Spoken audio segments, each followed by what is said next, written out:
Greetings, everybody. Hey, sorry about the late delay. Joe got delayed, and I had technical issues. So both of these things combined means both of us were late today.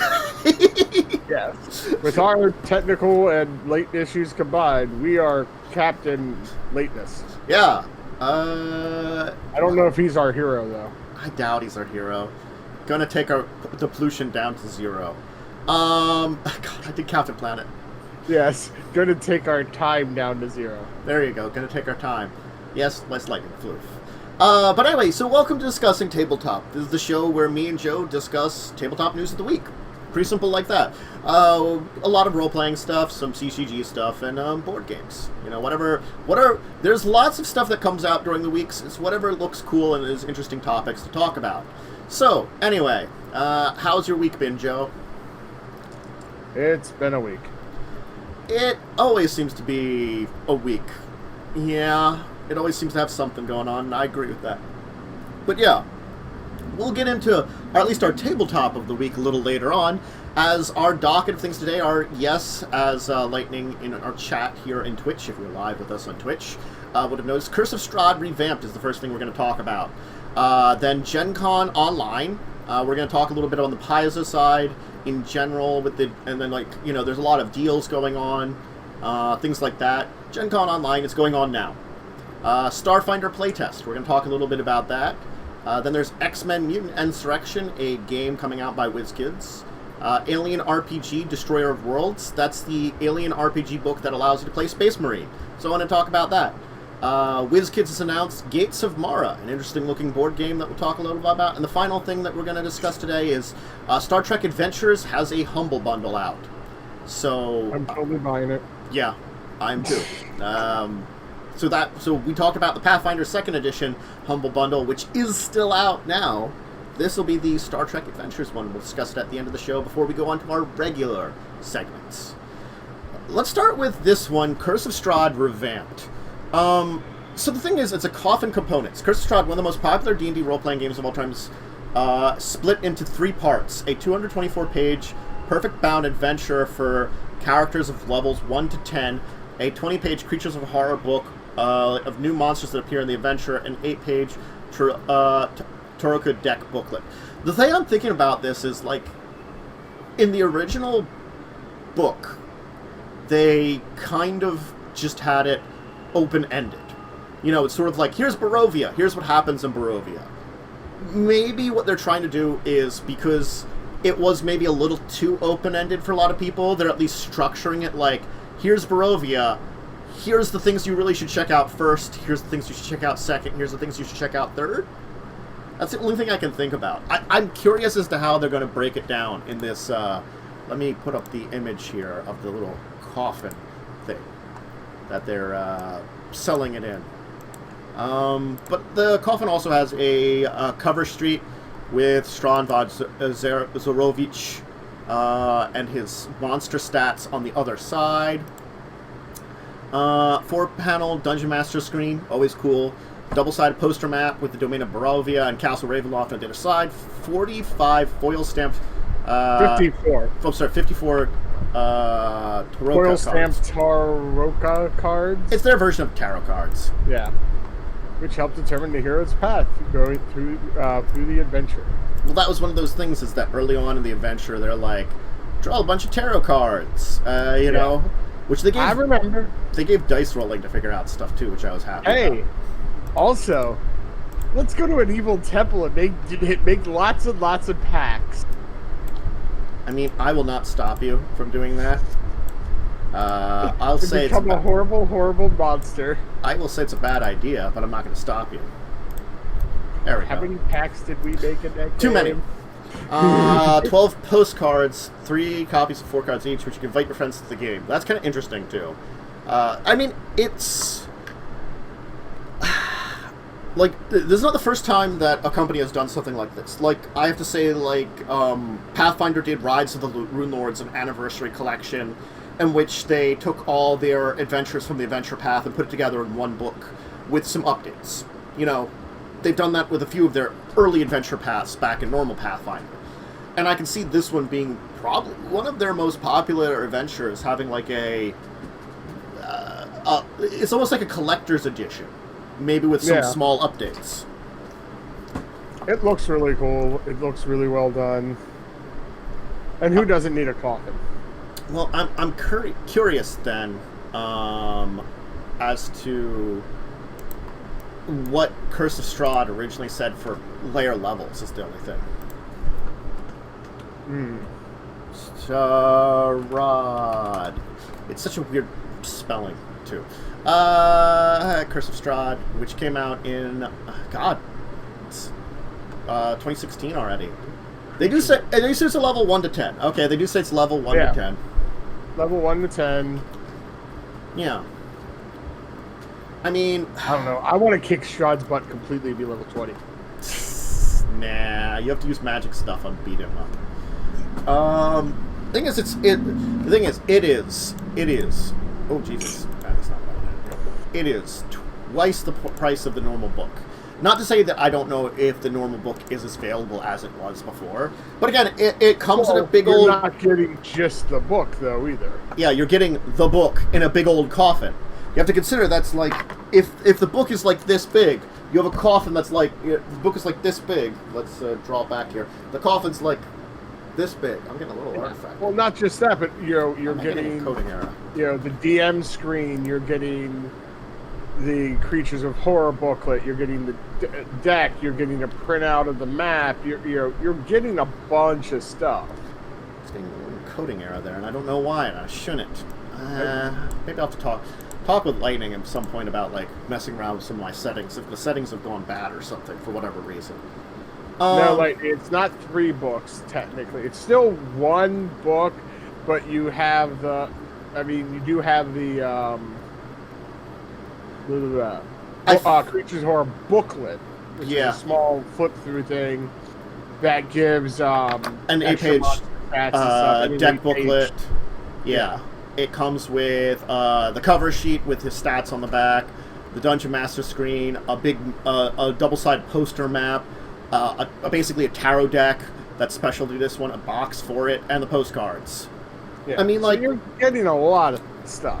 And I can't say it's not worth it because, again, like collector's things always are a little bit higher anyway.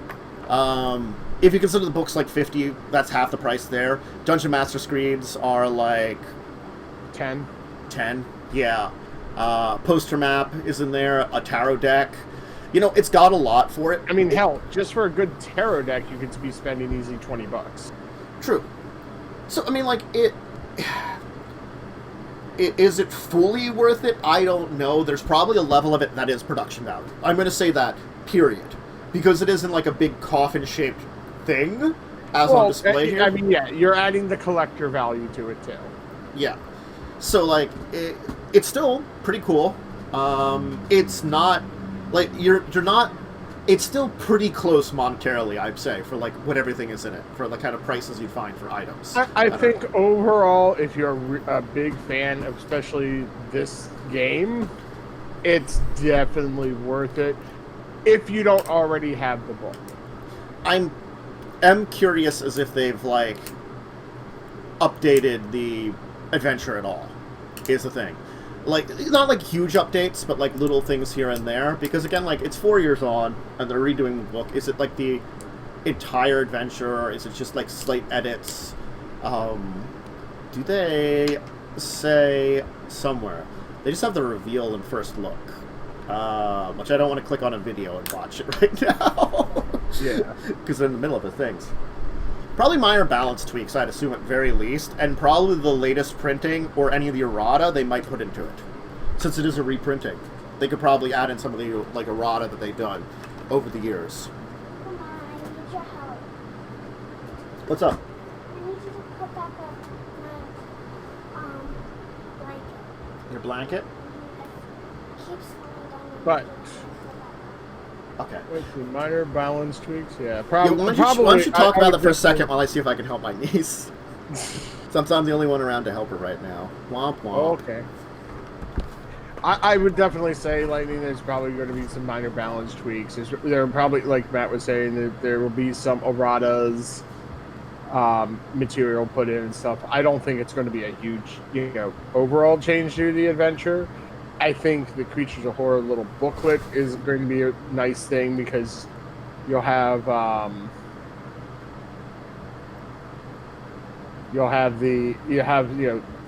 there's new monsters, it says that'll be in the booklet, so that's going to be a nice add-in because it says Creatures of Horror booklet with new monsters that appear in the adventure. So you're going to have new monsters added in. That's a bonus right there. So I think overall it's going to be definitely worth it.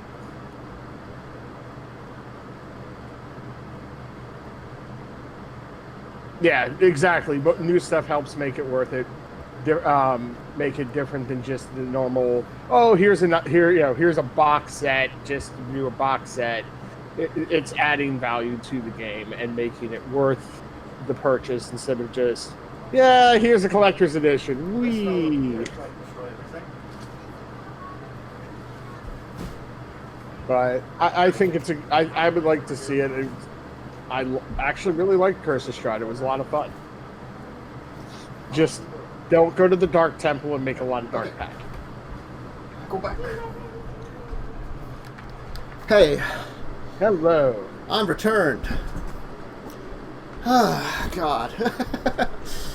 Stream Niece. Stream Niece. Attack of the Stream Nieces. Yeah. So, anyway. I think we probably reached the end of Curse of Strahd. Yeah, I went over, I think one of the big values too is the Creatures of Horror booklet. It's only a booklet, but it adds new monsters to the adventure. That's cool. So I think that right there, changes up the adventure too. Yeah. That, hey, there's new things you can encounter. It's not going to, that changes how the adventure is. Plus, there's so many different paths in Curse of Strahd, each playthrough could be different anyway. Yep. So, let's talk about Gencon Online, a little bit of Paizo. God. Yeah, I Paizo's wish I would have had time to check out Gencon Online. I did not. Well, I was going to do a little bit, but then, technical issues, so I only did a loose thing of, an idea of, the listing of who's there, which is neat to see. But we're not diving into it too much then. Yeah, and then I don't know if you were able to attend anything on it. I have not been able to attend anything on it. Honestly speaking, it becomes that I just have to remember when I have some free time, and I usually get distracted with working on something or another. Not that Gen Con would be more important. I guess. Or a niece. Niece can get in the way too, but she's adorable. So. Yes, she is. Paizo put out a bunch of stuff for it. They've talked about their Pathfinder Advanced Player's Guide, the Starfinder Starship Operations Manual, Lost Omens Legends, their new adventure path, things like that. The adventure paths in Starfinder that are coming out. A lot of different stuff. Bestiary 3 for Pathfinder 2nd Edition, which I'm again, the good thing that they're saying is that they're only doing these 3 bestiaries, which I guess are updates to their old stuff, because they did either 4 or 5 in the old one. And then they're going to just deliver monsters along with other things. Starfinder is in fact Pathfinder in space. It is in between 1st and 2nd Edition Pathfinder. If you haven't heard about it, it's kind of awesome because it's effectively it's this Pathfinder world thousands of years into the future where they got space travel. I honestly wouldn't mind doing that more than Pathfinder 2.0. It's I haven't done a Starfinder adventure path because I haven't done a lot with Starfinder before. I think the only thing you and I have done with Starfinder was the playtest when it first came out at PAX Unplugged. Which one? I don't remember which one. I think it was the second year we went. 2018? No, 2017. I don't have any years to spin. Was it? Has it been 2 or 3 years? It's been at least 3 years. 3 years? 3 years. Yeah. Yeah. So it was either the first or second time we went. Again, my brain just doesn't remember things. But it's been out for a while. I want to say second, but it might have been first. So the big thing that they're also put out here is, which though I'm having trouble accessing it for whatever reason, the website's not working for me. Don't ask I'm me. using Google, so It might maybe just be that's something why. with Firefox, yeah. So it might be something Yeah. in Chrome. I can open it. But so they've announced 2 playtests. Starfighter Tech Revolution playtest is for a new class, the Nanosite, which uses nanotechnology, and Mecha Rules. So they're interesting mechs to Starfinder. We want some mech battles, baby. Well, they're planning on releasing the hardcover in July 2021 at Gencon. And then Pathfinder player Secrets of Magic playtest is the other one that's going on, which is beginning in September, which they're introducing the Magus and Summoner to 2nd edition, which is kind of cool. Those are classes that I love in 1st edition, and I'm glad that they're kind of reintroducing them finally. You know, it's like, I would like to see, like, I don't know if they've done Witch yet. They might in the, what is it, well, they're doing the Ancestry Guide in February 2021 that brings Lizardfolk androids. Okay, so they're bringing to 2nd edition Lizardfolk androids, Geniekin, Kitsune sprites, and more. Destoryer 3. Beginner's Box. Yeah, I don't know if they're bringing out Witch or any of the other classes before then, but, you know. What? Oh, I'm reading some of the abilities for the Nanosite. So key ability is going to be your Constitution, actually. Cool. But you don't see that a lot. No, but again, like, it makes sense if you're messing around with nanotechnology that's in your body. Yeah. And, like, No, I manipulating. get it. It's just saying you don't see most classes be like, your key ability is Constitution. You get 6 plus intelligent modifier for skills, light armor, weapon proficiencies, basic melee, advanced melee, at small arms, and long armor. You get nanite surge, which you can push your nanites to be able to do extraordinary feats. Some of it's, kind of up to the GM exactly what you can do. Nanite array is what I was laughing at. Your body hosts a multitude of nanites that you can direct to take one of 3 forms called nanite arrays. They can flood out of your body to form a cloud, combine to temporarily to create items, or mobilize within you to amplify your physical abilities. The cloud one just kind of seemed silly. It's like, cloud. I push a cloud out of my body. You can do a stealth array, which nanite array reinforces your body, granting you a +1 enhancement bonus to reflex saving throws and insight bonus checks with 2 of the following skills: acrobatics, athletics, blah blah. Cloud array, nanite spread into a faintly visible cloud that fills up a number of continuous 5-foot squares. The cloud is stationary once formed and move action. You get a gear array, that makes things. So, I mean, there's a lot of interesting nanite abilities that you can do with them. Well, I mean, like, before I would playtest anything from Starfinder, I would like to start playing a bit more Starfinder. Oh, I completely agree. It's definitely one of the ones that should be checked out at some point. But, no, it's cool. They're doing more playtests. I think Pathfinder has moved into a lot more of these big open-ended playtests for a lot of their content. That, like, it mimics Unearthed Arcana. Like, Unearthed Arcana, if you don't think about it, it's playtest, really, is what it is for 5th edition D&D. It's just that, like, they're just kind of come out with it in these little things here and there. I feel like Pathfinder does it a little, or Paizo does it a little different as they come out with, like, hey, here's, like, a playtest version of our book. It's not reflecting the final stuff, you want to check it out. And the truth is, like, when we started when we were doing 2nd edition Pathfinder, we started the playtest material before the original book came out, and it certainly was different. Yeah. Okay, scale for the mechs, they recommend, like, basically instead of a 5x5, you use a 10x10 for the mechs. Because most of their abilities are divisible by 10. Okay. They have rules for also building your mechs. You can get a Swamp Stalker. Swamp Stalker. Or Ball Tripper. So I mean, it's interesting, and like, again, like it's definitely something to check out. Oh, they're doing also an Alien Archive for Starfighter.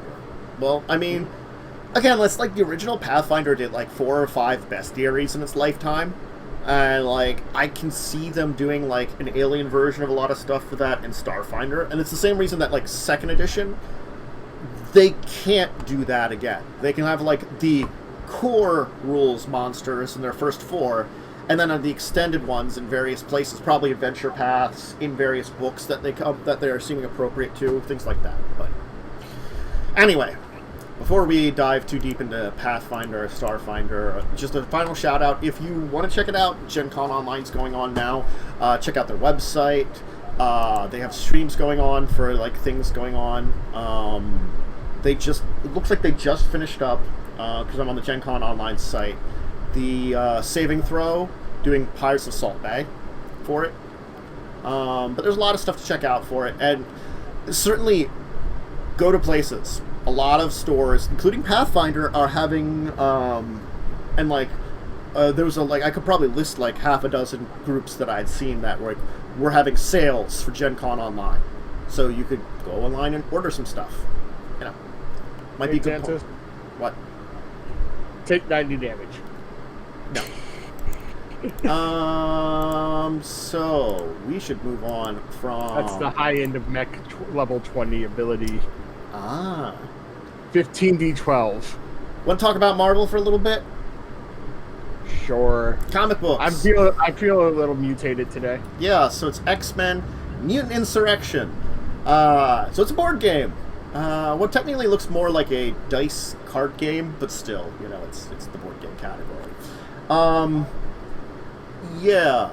So this is Fantasy Flight is doing this one. I was thinking Wizkids for a moment, but it's really Fantasy Flight. Because normally Wizkids does a lot of this stuff, and Fantasy Flight doesn't, so it confused my brain for a moment. So you're pitted against a threat. You learn of a secret lab using mutants as test subjects, or something's going on. Effectively, they give lists to some of them, like Magneto's trying to conquer the world, Jean Grey's trying to the Phoenix, secret lab using mutants as test subjects. Something's going on bad, it's your mission, you know, you've got these plot cards that give you multiple plots that could be for your adventures, adding to replayability instantaneously, because sometimes you get the same plot, but again, if you get different plots, that's entirely different things too. And you eventually get towards the showdown with the Dark Forces. I feel like they've got a very, like, probably 80s Marvel aesthetic to it. Yeah, it definitely looks like the old cartoon. Yeah, classic X-Men style. I'm fine with that. I like the classic X-Men style. Very good. Fantasy Flight put down a whole lot of like the rules and stuff. So if you want to look over the full rules of the game, they list it. But it's effectively like you are a team of X-Men trying to like overcome the problems that you face. And the cards you might draw might have you the troubles that you are dealing with. So very cool, and kind of more of a the X-Men team kind of thing. And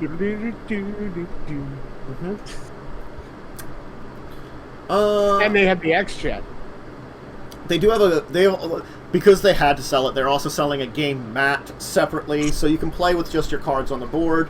Or to get like an official mat if you really want to if you really have the extra money. It's blinging out your thing for the game mat. You know, that's a perfectly good thing that I don't mind existing because it's optional. Yeah. You don't have to get the Insurrection game mat, but if you want to bling out your game of Insurrection, you can with a mat to put everything on rather than just, you know, playing on a table or something. Bling bling. I mean, again, like that's. Oh, yeah. And the game mat has, of course, Wolverine. Mm-hmm. I mean... And Rogue. Yeah. It's, yeah, definitely looking at... it's a natural rubber... it's a flashy natural rubber game mat that measures 26 by 36 inches. Yeah. So cool. I don't think we have to really dive deep into this one. It's pretty simple to say. It's like, it's an X-Men game. where you and a group of your friends team up to be the X-Men versus the board. And the board gives you the plot and shows you the enemies. Like, you know, the example is they gives you could fight, like, Avalanche, who's totally one of the Brotherhood of Mutants. Yes. At least it's not Toad. I mean, Toad probably shows up. I mean, he's not completely lame, just mostly lame. You know what happens when the lightning hits a Toad? that movie. And the thing is, like, I didn't mind the movie at the time, but I'm just going to say, like, the more I hear... It didn't age well? That, and the more I hear about, like, the production of it, it's like, wow. Why was this good? Oh, because it was the best superhero movie at the time. That's why it was good. Because there wasn't a lot of them at the time. And we had things like, you know, for comic book movies, they were just bad. Yeah, at that point, up to that point in time. So... I mean, they still can be bad at times. Agree! But for the most part, we get more good than bad anymore. Because they actually understand that, hey, these now actually make money. Instead of being, oh, these is a nerdy fringe thing. Well, it's like even the worst, like, Disney Marvel movies aren't bad. You know. I'm talking about DC. Oh, DC. Well, DC just... DC just oftentimes has abominations of movies that they accidentally do, and it's surprising when some of them are good or bad.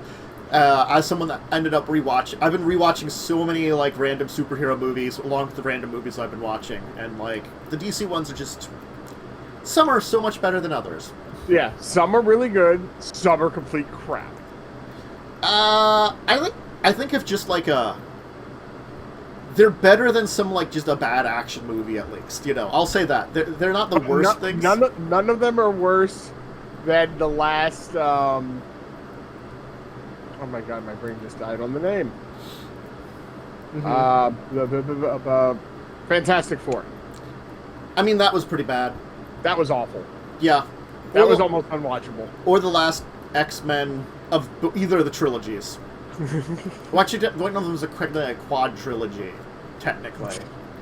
The trilogy, the original trilogy, and then the quad trilogy, and the last of each of those are just bad.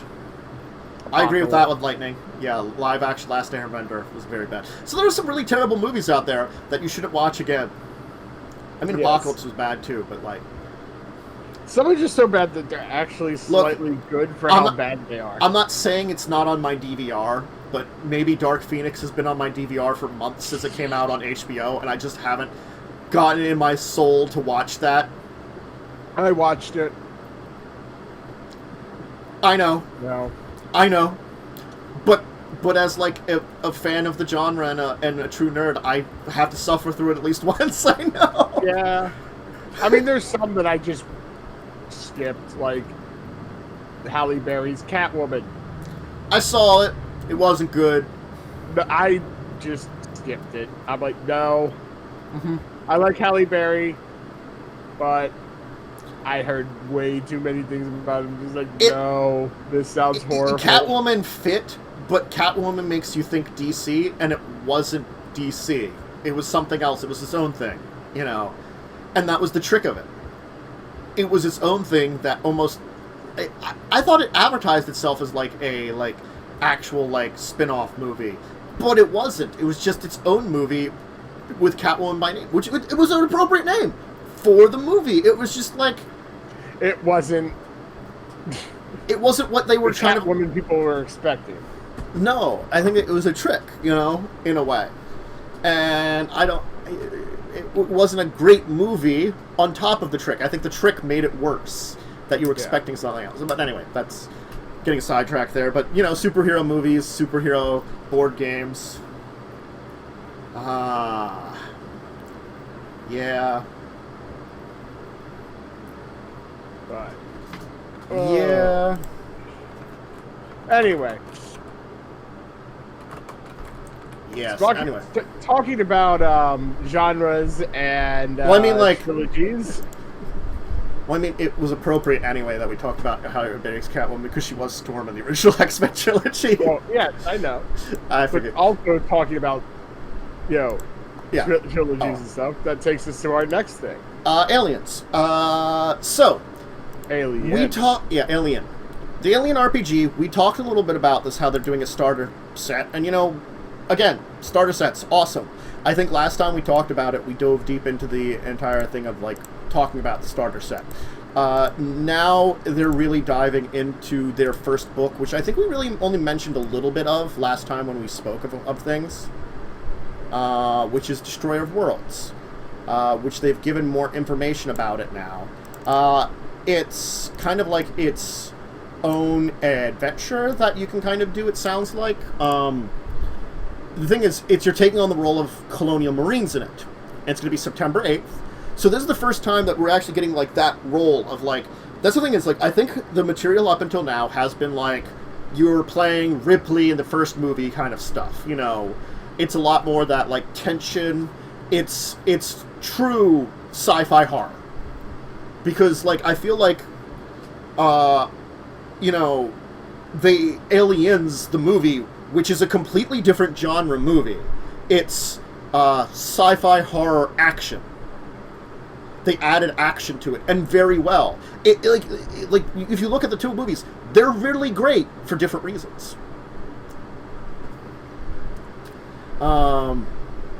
Like, I feel like the first one, I still question how the original Aliens plays as a game.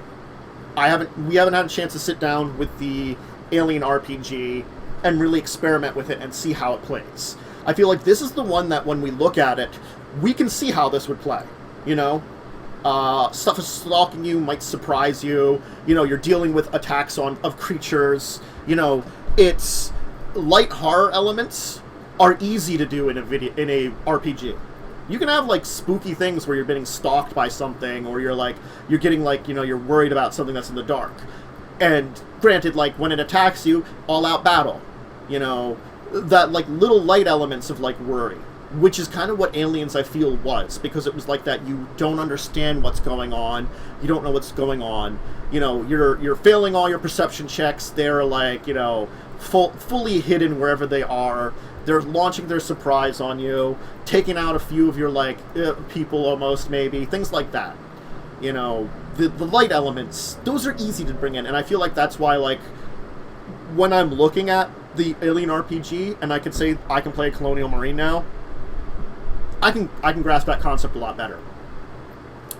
So the idea is that it's the moon of Arrakis has a growing insurgency, the Marines are being dropped in to take care of that, and, aliens, somehow there.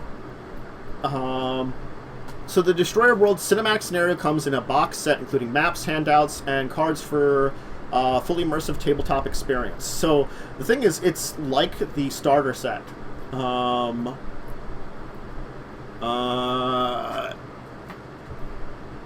So again, like, that's the interesting thing about it, is it's another box set.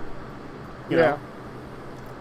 I don't know if it's the same price, because, like, the original one was talking about that the starter set was $50.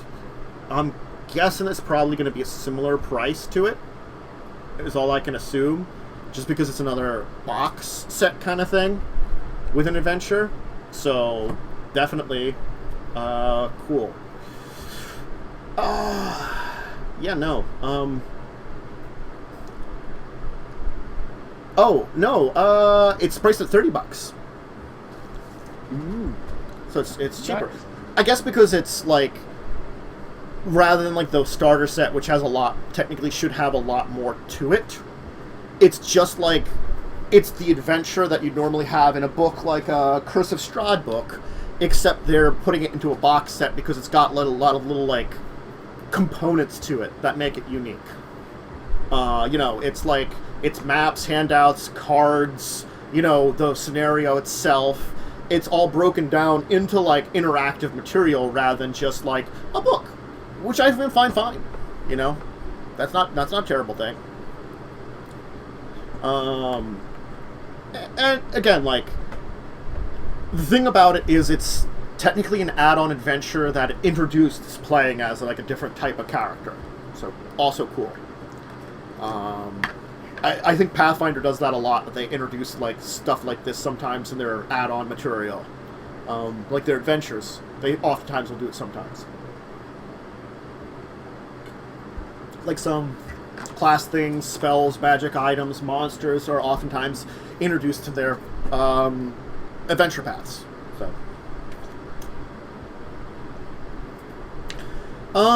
So yeah, Destroyer of the Worlds is coming out on September 8th. That's a little bit more than a month away, and I think the starter set is out now. I'll check the release list on Free League Press. The original book came out last year, so you can definitely get that. And that's not your store, Free League Press. That confuses me. I'm just trying to check their store and be like, yeah, where do you got stuff? I can if I was gonna buy it, where can I find it? Okay. Just go to top of the page, games, and then go to Alien. Okay, the starter set is still for pre-order. Interestingly enough, you can also bundle the two together for a little $72. That's kind of cool. Yeah, neat. So you can bundle your, Bundle your aliens. God. Get all the books that have it called the Queet set. That'd be kind of interesting to do that. But, I don't know the date for the starter set coming out. Anyway, I think it's relatively soon. Probably close to around when the, Destroyer Worlds is coming out, I assume. Just so that they, can be bundled, since they're bundled together then, too. But, should we move on? I think we should, probably. Yes. We want to talk about Gatesamara. Let me throw that up here as an image that people can check out. Gatesamara. It's a 2 to 4 player game from the designers of Flotilla, which we've never played Flotilla, but I think we've checked it out a few times, and it looks pretty cool. I thought we have talked about it on the show, that's for sure. Okay. I thought we played it once for some reason. Don't remember playing it. Oh god, that's gonna be No, you're right. I'm thinking of another game. I think we've maybe. I might have it in Tabletop. I'm thinking of the one pirate game. Yeah. I might have it in Tabletop Sim to check out at some point in time. But anyway, so it's a fantasy game. You take the roles of tribal leaders, seeking to lead your people to prosperity. You got to secure influence in each round, enhance your tribe. Collect elemental resources, and earn gate keys. You'll have 4 rounds. Players will position influential figures of the tribes around the realms and gates. At the end of each round, the player with the most influence in each area stakes claim to it, earning points if they have claims in a realm at the end of the game. Earning points if they claims in a realm at the end of the game. Players who earn the most points by enchanting their people, completing objectives, and obtaining keys. Most points at the end of the game wins. Pretty simple game. So it has a area control mechanic with worker placement, with some really nice art. Area control and worker placement are both two interesting game mechanics that I'm pretty sure we've probably seen it in places before, but not very often together. So another game where it is. The groups of races that they mention are reptilian dragonkin, amphibious goblins. Amphibious goblins, they're water-breathing goblins. They're gobbling up all the water. Run away! Insectoid antids and arboreal elves. I do like that they're like aqua goblins. Aqua goblins! Yeah, reptilian dragonkin. That seems a bit redundant. They have a descriptor for each, and yes, if you just... I know. It's just a reptilian dragonkin. Look, the insectoid antids, which they're ant people, are also redundant. Yes. The arboreal elves, the tree-ish elves. Again, that's pretty... you could have different kinds of elves. I give you that, and maybe you could have different types of dragonkin that are less reptilian. They say hour and a half to 2 hours of gameplay. Dragonkin. Yeah, it's the fluffy dragons. Ages 14 plus, as 2 to 4 players. The rules, let me see if they're accessible already. Released in October of this year. The rules are up online if you want to check them out. It has this really nice art style. That's definite. You have different standees for each. There's 2 elemental lords in gameplay each time. Variable center board. No 2 games are alike. So yeah. And you get a bunch of like 28 tribe standees. So I'm assuming that each player would have 7 that they can kind of place around using your tribe standees, which are each unique as your like worker placement. A wanderer standee, the elemental lords, the standard gates, central gate, wanderer cards, all different cards, the board, realm boards, enhancement board. You know, it's got a lot of stuff.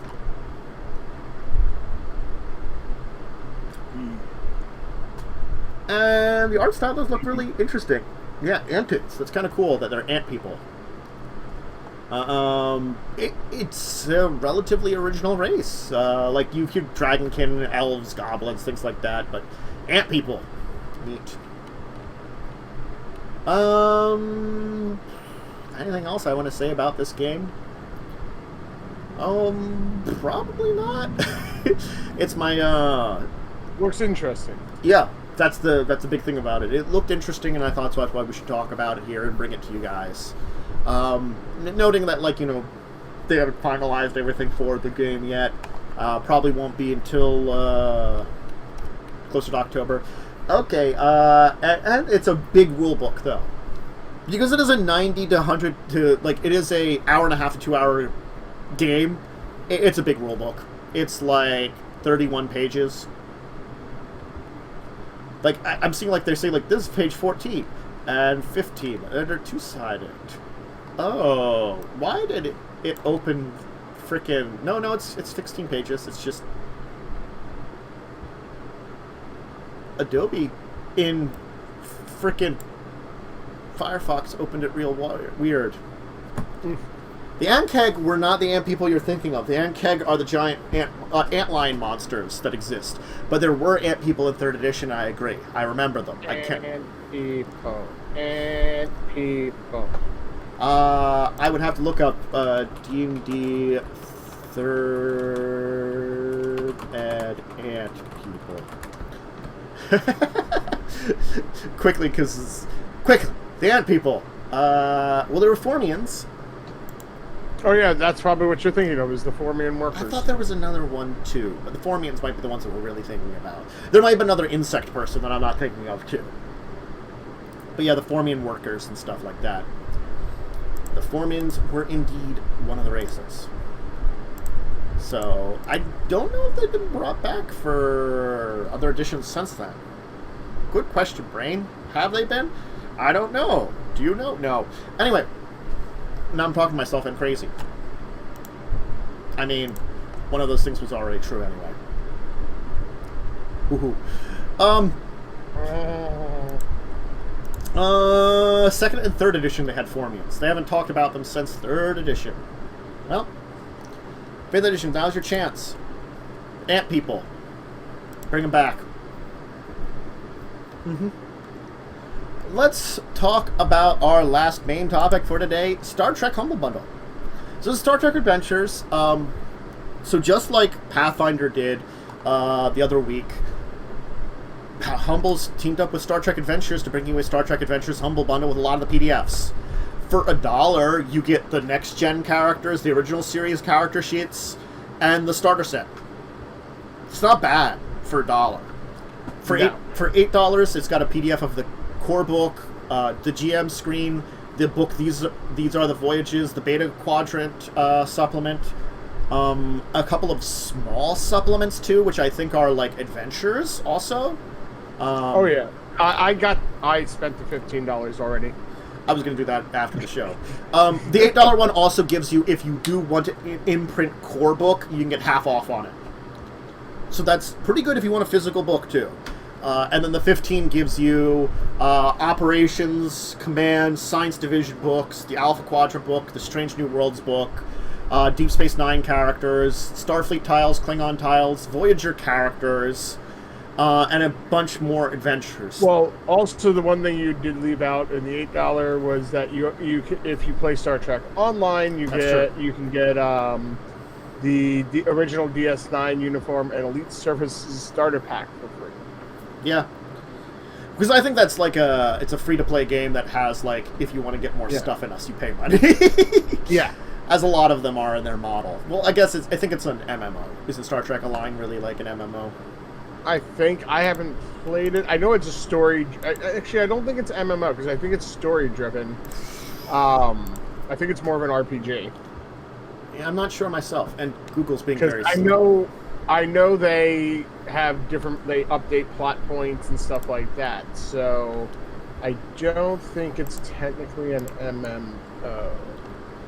If Google wasn't slow for me, I would check it. I can check in a second. Hold on. Go ahead and continue talking about the topic. Okay. Yeah. No. Just to keep it short, like $8 to get like the core rulebook. Okay, it's an RPG MMO. It's an MMO RPG. I was just gonna say that. So it's closer to like was it Star Trek, Star Wars, was it Galaxies or something, the original way that they were doing it, that it was much more like an RPG and an MMO combined, where you could do a lot of RPG stuff on your own, or you could do the MMO stuff together with people kind of thing. Yeah, so it's definitely you can do it on your own, or you can do it with people. It has the options of it. There are places and things you can do that do involve other people, but there's plenty of stuff to do on your own. Yeah. Okay, yeah, that's what I figured that kind of hybrid MMO kind of things are right now. I mean, again, $8 for the core book, for a PDF of it, is not bad at all. And you get so many supplements with this. You get a bunch of their early supplements for the, for freaking Star Trek Adventures. Granted, there's stuff that's come out since then, because I think the Gamma Quadrant book has come out, and the Delta Quadrant, did that one also come out? I remember Gamma Quadrant did. We might have talked about Delta Quadrant too, if my system wasn't being a bitch right now. I would have more answers to this. As Modifius, I was looking up on there, and it was being difficult. But no, okay, so Strange New Worlds is ready to play adventures. Then of course you've got the fifth, that's on the 15 level. You get 4 little adventures as part of the $8 one, and another 1, 2, 3, 4, 5 small adventures, plus the Strange New Worlds, which is an adventure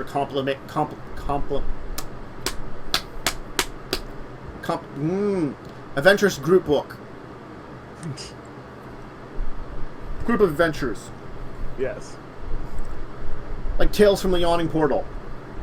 Compilation. God, the word compilation just was not coming to my mind. Wow. Oof.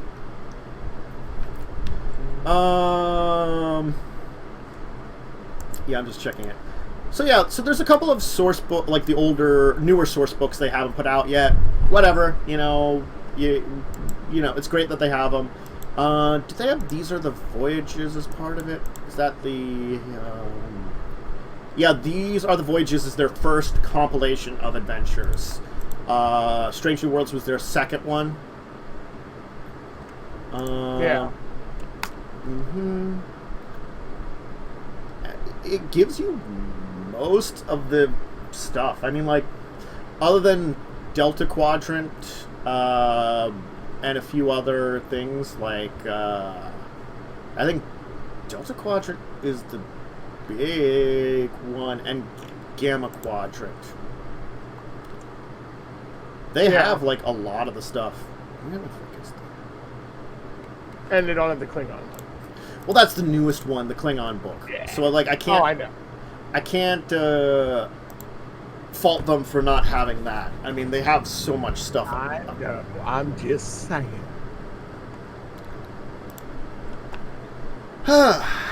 It's, The Adventures of the USS Don't Explode. Thanks, no, you get the Adventures of the USS Constantly Explodes. Oh, God. It just keeps exploding.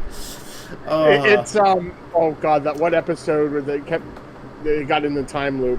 Oh god, yeah. Mm-hmm. And they just kept destroying themselves.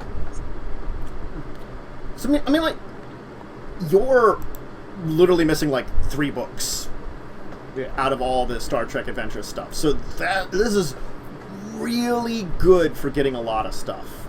You know, granted, like, okay, you can't do your like DS9 adventures as well. You don't have the Gamma Quadrant book, and you can't do your Voyager adventures.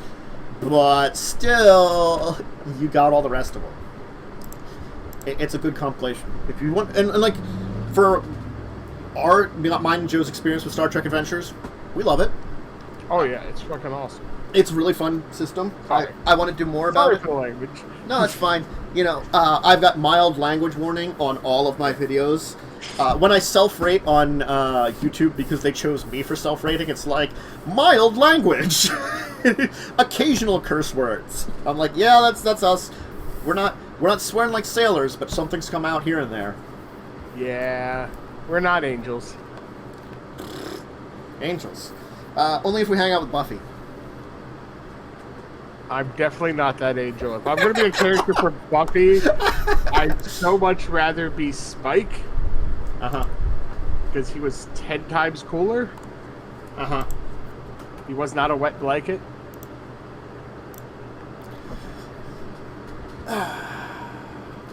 I'm just happy that I now have the official horrible book. Mm-hmm. It makes me happy in many ways. Hey, now I'm not the only one that gets to have that book. Yes. And we have pre-made characters, which is awesome too. Yes, I think it's cool that they give you that you have all the characters from the different shows, for most of them. You know, so it makes it that you could play as the next gen crew, or like, you know, a Voyager crew, if you wanted to. Which is very cool. Do I have that on here? Frick, just trying to like, whatever, I'll just, you know, improvise it. F it, we'll do it live. I say that so many times. But, yeah, I think that's it for our main topics. Star Trek Humble Bundle. It is available now. I definitely recommend, if you're a Star Trek Adventures fan and you don't have a lot of the books. I mean, I'm sorry, for $15 you could have so many PDF supplements, and you're giving to charity. So, I will say this, I'm looking at the character sheets right now. The nice part is, too, they actually do give you the erratas, too. Yeah. And it's the charity they're supporting is the NAACP Legal Defense Fund. It's a pretty good one. So, you know, Humble Bundle, 17 days to get that bundle. You know, out now. 3 days left for the Pathfinder 2nd Edition. Since we did talk about that previously, I might as well, like, say, hey, that one's still out. And the minimum is the minimum $1 just to get a few things. Not bad. $8 for the core book. Not bad. Yeah. So, and again, like, for 50% off the physical book if you want one, that's also pretty good. And that $50 50% off is good for through next year. Yeah. So you can buy it now and have, you know, to December 30th, 2022. That's 2 years. Oh yeah, shoot, it's actually 2 years. Never mind. That you have to buy it for $30 off. So for $30 for the core book if you want to get it Yeah. at some point in time. So I think that's really generous too. That it's like, okay, you spend some money now. You don't have to buy it right away, but when you're ready, you have 2 years to buy the core, you know, an actual hard copy of the core rulebook. Yeah. So that's really nice. Nope. It's like, and that's only the $8 level, and it gives you that option. So it's really good. Like, you know, that's just like for $8, I would save $30. I get a bunch of PDFs, and I could also save $30 on a $60 book. You know, I think it's a $60 book. Yeah. Oh, they don't have the price on the back. Printed in the printed in the Czech Republic. I didn't realize that, but it says it here on the book. Printed in the.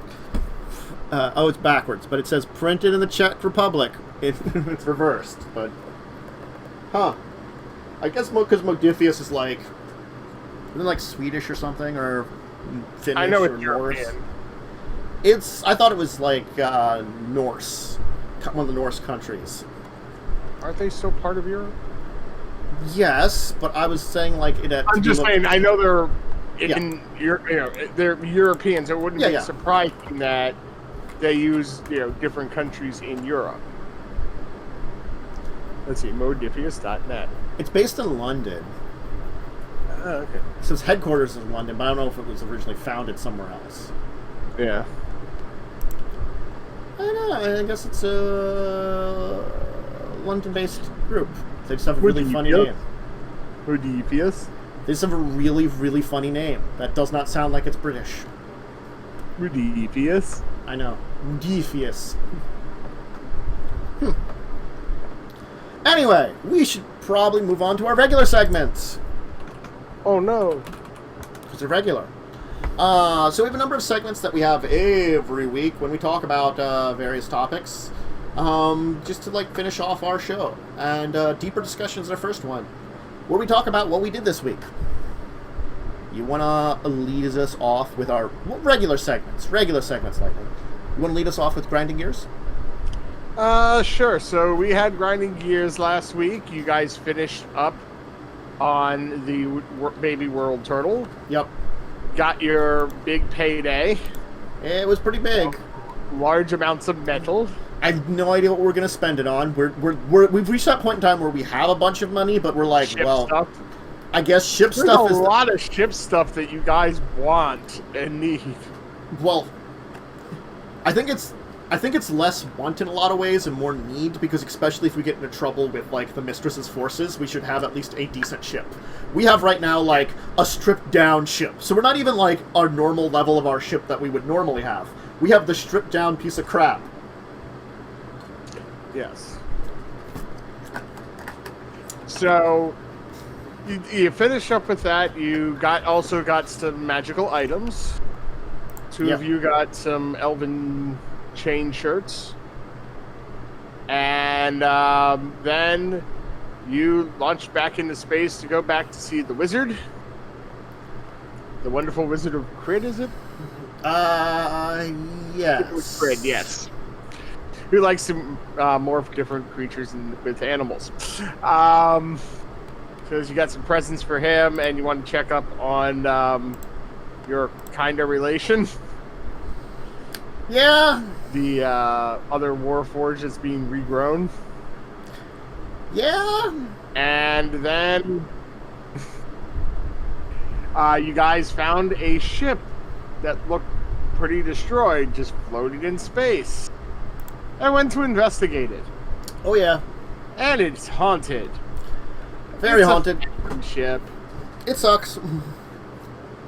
Yeah, it sent a bunch of skeletons at you. That some were bronze skeletons, some were silver.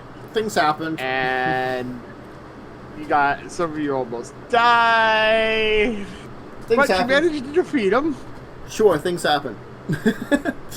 And the entity has told you to get out. Yeah.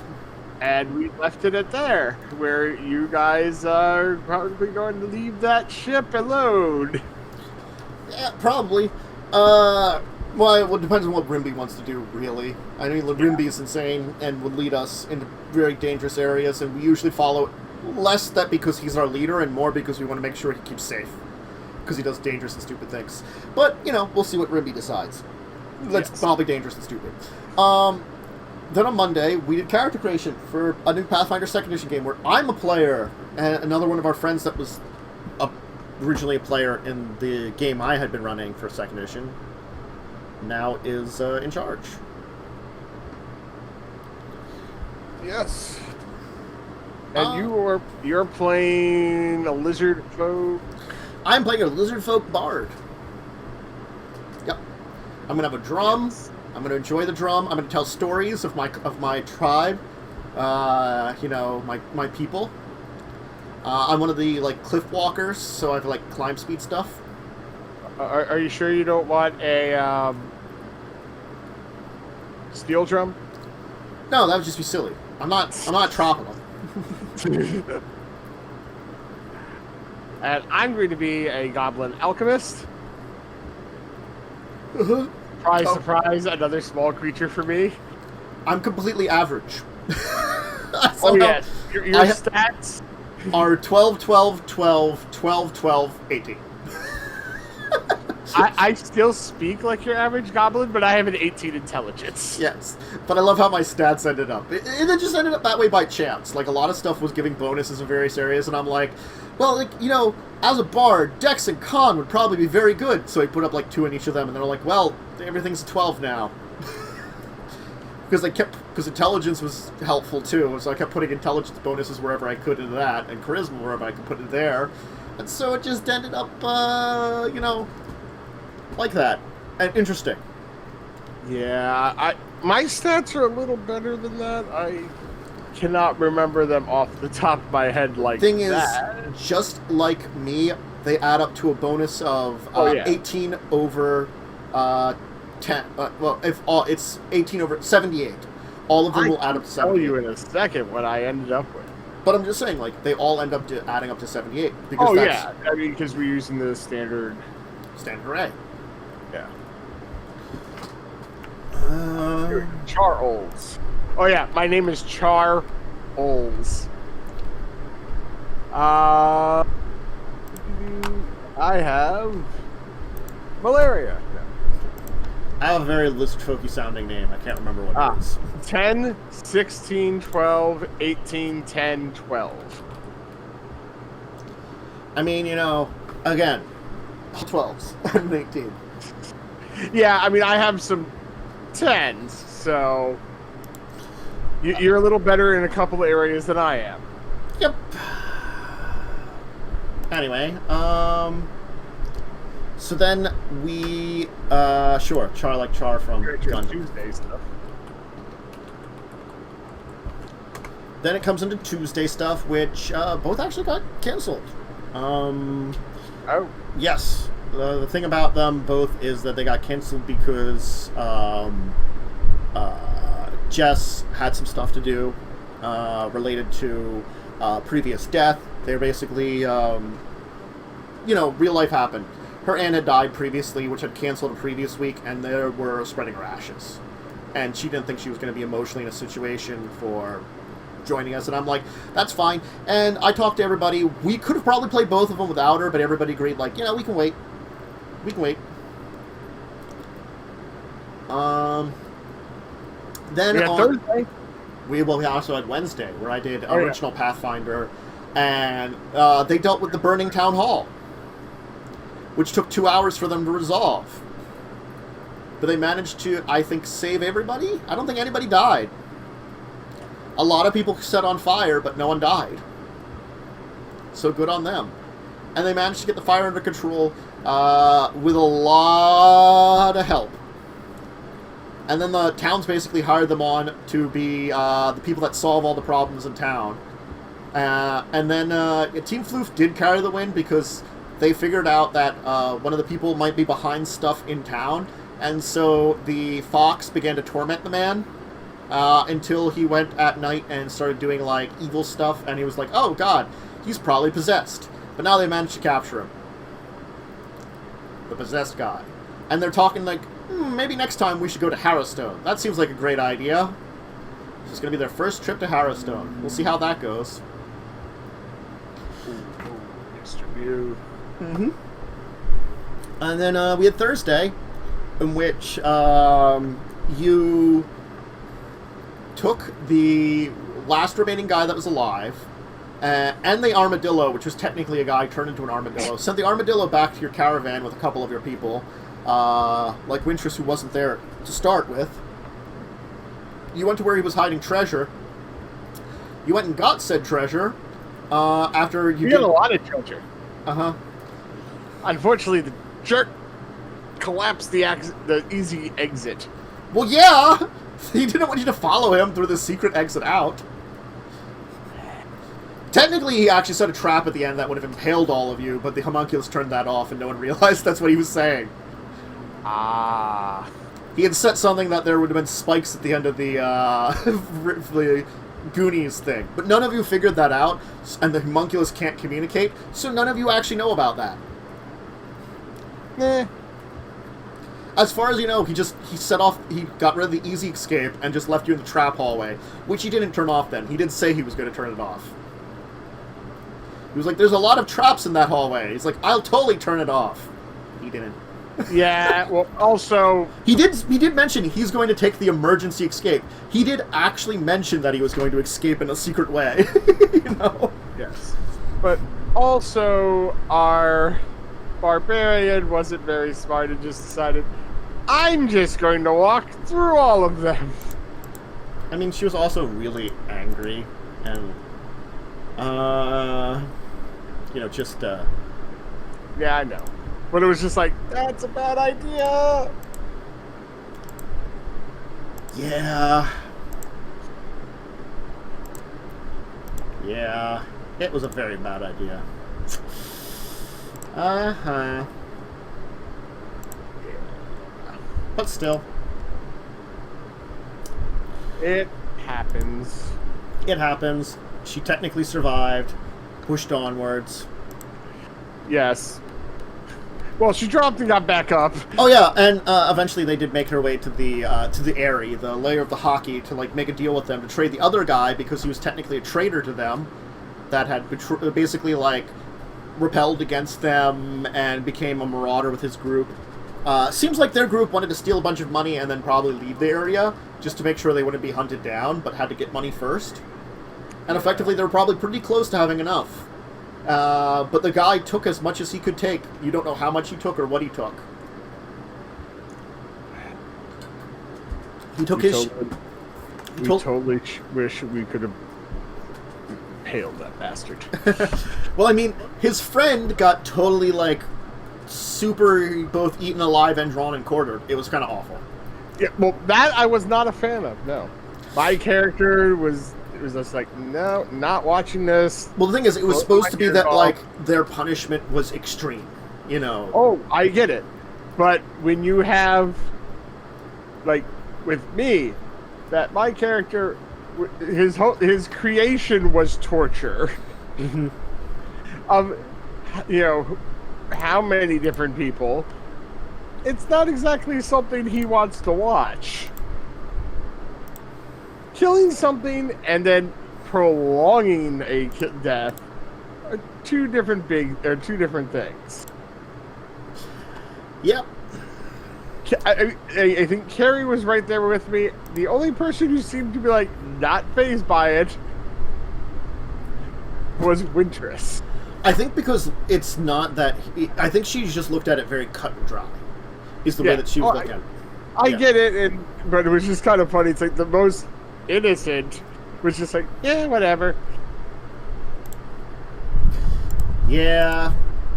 She just has a cut and dry way of looking at death. And I think that's, unfortunately, didn't help for you guys to, for trying to argue with her about it. She's like, he just died. Yeah. So... We're arguing degrees, basically. Yeah. Degrees of the death. So, I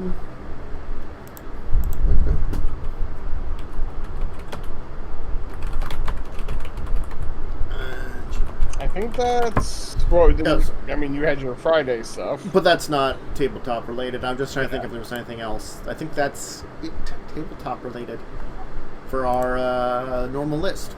So, let's move on to Kickstarter Corner. How about that? I do not have anything this week. I had a quick shout out. Okie dokie. Let me get that together here. Where is this here? Just something Onyx Path is doing. They Came from Beyond the Grave. Like a B-movie, 1970s horror, shock, terror kind of RPG. Looks interesting. God, I can't tell what one is because I keep forgetting Kickstarter's broken in Firefox for me. I can't tell how successful it is. Give me a moment to open that up while I talk about the actual game for a minute.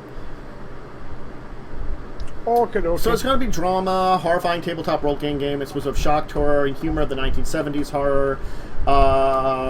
You know, it's supposed to be like the Roger Corman movies, the Hammer movies, all those kind of things. You play as humans faced with the horrors of the supernatural. There's vampires, werewolves, ghouls, constructed critters, demons, slashers, the devil himself. Adventures range from one-shot exploration of haunted house to multiplayer against the 19th century, either across the 19th century, the 1970s. Thank you, fully funded, 38K out of 20. Thank you, Lightning, because I have to load it up in Chrome for whatever god-awful reason. Since I don't know why Firefox and Kickstarter has been broken lately. I have to look into that, too. It just hates you. Apparently it does. So, $25 will get you the PDF, the Quip and Cinematic Cards PDF, and the access to the Manusub preview updates. $30 will add in some at-cost print-on-demand book options. It's just effectively $5 you get some off-cost things. Or if you do $55, you get the hardcover book, the PDF, and the Quip and Cinematic Cards PDF. And on-print demand for a couple of expansions. So yeah. Cool. Pretty simple one. Kind of interesting. You know, I like a good, like, 60s, 70s, like, horror. A lot of times they're very cheesy and fun. Definitely not scary anymore. 18 Days to Go. Worth it to check it out. That's my shout out for Kickstarter. So, we don't have a deeper discussion, so that one's kind of out right now. We just have, I guess, Ask the Table, right? Yep. Yeah. I'll consult the table. If you out there have a question for us, if you're live with us here on Twitch, you can always throw it up to us somewhere in chat. Let us know it's for consult the table. Just so you know, like, say, like, consult before you mention it. If you want specifically addressed on consult the table, if you just have a question for us that we can answer then and there, or in whatever format you're contacting us with us, we will answer it then and there directly. If it's something that is more important, we're gonna throw it back into it. You know, if you ask us questions, be ready for us to consult the table with it if it's something that we feel other people might really want to hear. As for when we're playing Starfinder, I don't know. I think it's probably on the schedule. It's been very deep on the schedule with a couple other games that I would love to play that are secondary. I'll say like that. But eventually, I'll probably do a Starfinder game on stream. Maybe one of the adventure paths, just to make it easier. Again, like, because I like taking the adventure paths and making them my own thing. Like the Wednesday game. It's an adventure path, but it's certainly like played out with aspects of the original adventure path. But I just have to say, like, it's very different than, like, you know, anybody else would play it. That's for sure. And I probably will edit a few more things when we get into the later ones too. You know, as we go, I'll edit as we need. Keep things simple, maybe. Adventure paths can be fun. You know, a pre-made adventure can be fun. I don't have to have it original every time. I argue against that. But yes, if you want to reach us with questions, here live on Twitch chat in the description of the comments of the YouTube video when it comes up on YouTube. You can reach us at the Discord channel. In the channel directly, there's a Discussing Tabletop section, or you can at either of us. We should be, you know, exist in there, so it's easy to message us from there. I am at T. Dracovin. Joe is at JWSecret81. If you want to reach us on Twitter, you can message us, just at us there, or message us directly. Both of those should work. And there is a email at discussingtabletop@yahoo.com. So, lots of ways to reach us. Plenty of ways to communicate with us. You know, ask your questions, etc. like that.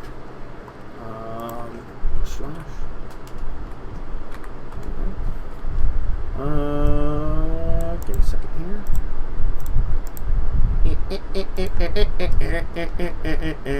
Huh? There we go. Yes. Because that's technically, you're not supposed to do that on Twitch. So I banned them. Boop. Boop. And gone. It's the evil kind of bot. I think that's it then. I think we're good for the show this week. It was a good one. Okay. Yes. So, thanks as usual for Joe for joining me. Yep. I guess we'll see you tomorrow for Amazing Adventures. Yes. See everyone tomorrow for some grinding gears at 7 p.m. Eastern Time. And until then, have a great day. Yep, and for myself, if you want to check out, we'll have Grinding Gears tomorrow. Hopefully Records of Evil, Legacies of Kain should be back on Tuesday. Children of Wrath should be back on Thursday. Normal times, 10 a.m. EST for Records, 2 p.m. for Legacies, and 8 p.m. For Children on Thursday. And 7 p.m. tomorrow, then, for Grinding Gears, for joining us for that. But Yes. I think that's it. So, yeah. Everyone out there, have a great rest of your Saturday. Have a great rest of your weekend. If you're not joining us for Grinding Gears, hopefully you can. Otherwise, just have a great finish up of your week. Stay safe, stay sane, and stay healthy. And remember to check out all the links below and stuff, and throw your support to me however you can. There's plenty of ways to support me. They are listed in various places. Any kind of support you can give, great. Even from subscription to follow. So, anyway. See you everybody next time. Farewell.